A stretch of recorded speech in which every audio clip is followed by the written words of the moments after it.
안녕하세요. 박춘호입니다. 이제 은행주 실적 발표가 며칠 앞두고 있죠. 다음 주 되면 은행주 실적 발표를 하는데 이 실적 발표를 앞두고 은행주 투자 전략, 성공적인 투자 전략을 말씀드리겠습니다. 간단합니다. 장기 투자하면 되죠. 근데 장기 투자를 하겠다고 주식을 샀지만 장기 투자를 지키지 못하기 때문에 실패하게 됩니다. 대부분 실패해요. 그래서 은행주 투자 성공을 위해서 어떤 전략을 가져가야 되느냐 하면은 실패하는 이유를 찾으면 되겠죠. 그래서 오늘 두 가지 이유를 가지고 한번 설명을 해보겠습니다. 그러면은 성공 투자 전략이 나오겠죠. 오늘 JP 모간 실적 발표가 있었습니다. 월가에서 실망 실적을 발표했습니다. 이 매분기 실적 3개월마다 한 번씩 실적 발표하는데 이때마다 주가가 몹시 흔들립니다. 실망 실적 나오니까 주가가 급락해버리죠. 또 어닝 서프라이즈 나오면은 또 급등해버리고. 그래서 이것은 장기 투자를 하는 사람보다 단기 매매를 하는 사람이 훨씬 더 많다는 것이죠. 그래서 장기 투자자가 여기에 자꾸 휘둘리게 됩니다. 원칙을 못 지키는 거죠. 이 주가 등락이 굉장히 심하니까 여기에 따라서 휘둘려 버린다는 거죠. 그러니까 KB금융은 오늘 실적 발표하지도 않았는데 미국 JP모간 주식 떨어지면은 같이 놀라서 같이 팔아치웁니다. 그래서 이것도 2.4% 지금 떨어졌네요. 그러니까 이거는 실적 발표 보지도 안 하고 무조건 떨어지는 거예요. 지레 겁먹고. 장기 투자에 실패하는 두 가지 이유로 정리하면, 첫째는 종목 선택을 잘못한 경우, 이게 가장 근본적이죠. 은행주는 가장 튼튼한 대형주를 사야 됩니다. 그것은 바로 업종 내 1위 기업. 이걸 사면 되는데 1위 기업이 아닌 종목을 샀어 흔들리는 거죠. 물론 1위가 어느 것이냐, 객관적으로 딱 부러지게 이게 1등이다, 2등이다 이렇게 순위를 매겨 놓은 건 아닙니다. 큰 틀에서 1등 종목, 투자하는 관점에 따라서 좀 다를 수가 있지만 큰 범주에서 1등급 해당되는 종목이면은, 그리고 또 가치 비교를 해서 실적이 제일 우량하고 이런 것들이 이제 1등 손색이 없다라는 평가를 할 수가 있는 거죠.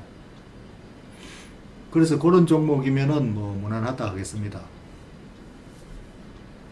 그 다음에 두 번째, 매수 후, 그렇게 그 1등 종목을 샀더라도 매수 후에 방금처럼 실적 플레이를 해버린단 말이죠. 실망 실적, 매분기 석 달마다 실적을 발표하는데 장기 투자하겠다고 사놓고는 석 달을 못 지키고 팔아치워 버리는 거죠. 그래서 매수 후에 실적 플레이가 횡행하기 때문에 실패해 버립니다. 그래서 이거를 수정하면 되겠죠. 수정하려면은 이 종목에 대한 이해가 있어야 됩니다. 은행주에 대한 이해가 있어야죠.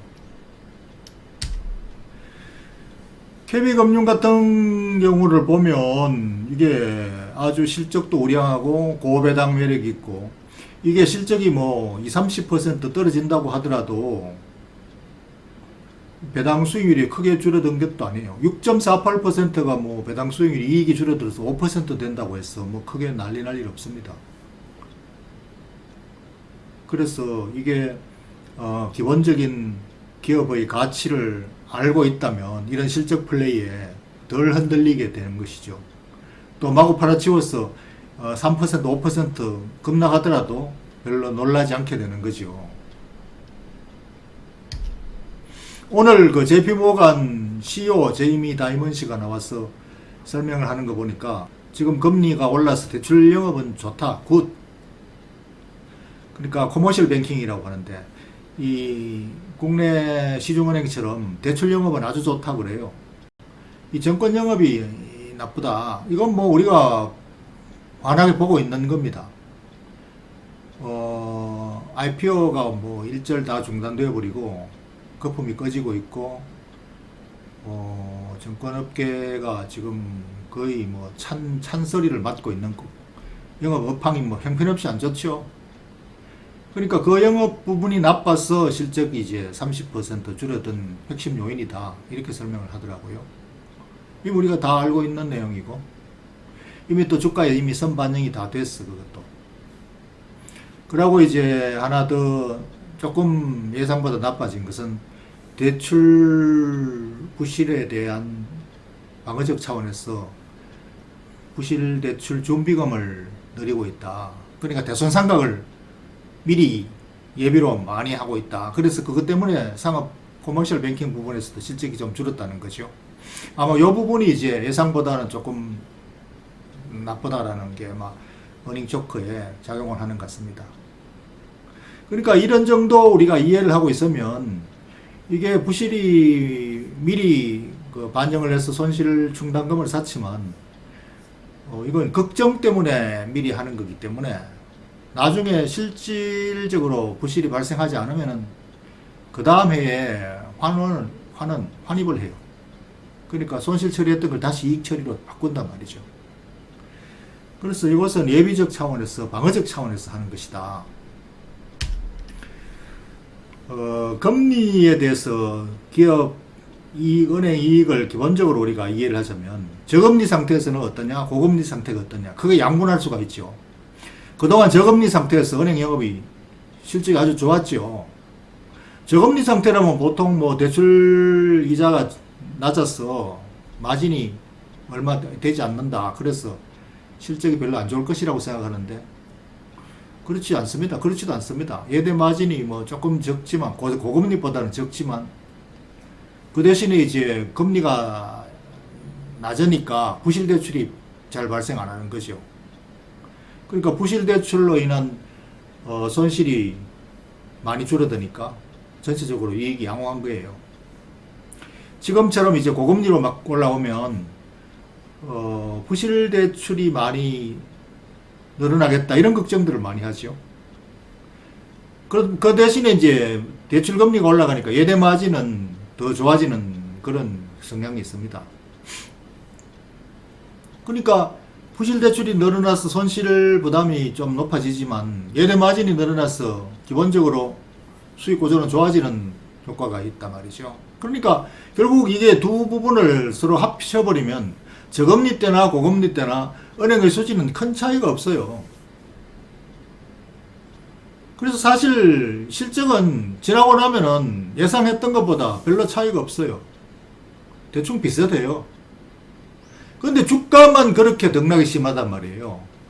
업황이 좋으면은 좋을 것이라고 지나치게 낙관해가지고 주가가 먼저 올라버리고 또 대출 영업의 뭐 요즘처럼 경기 침체가 걱정된다.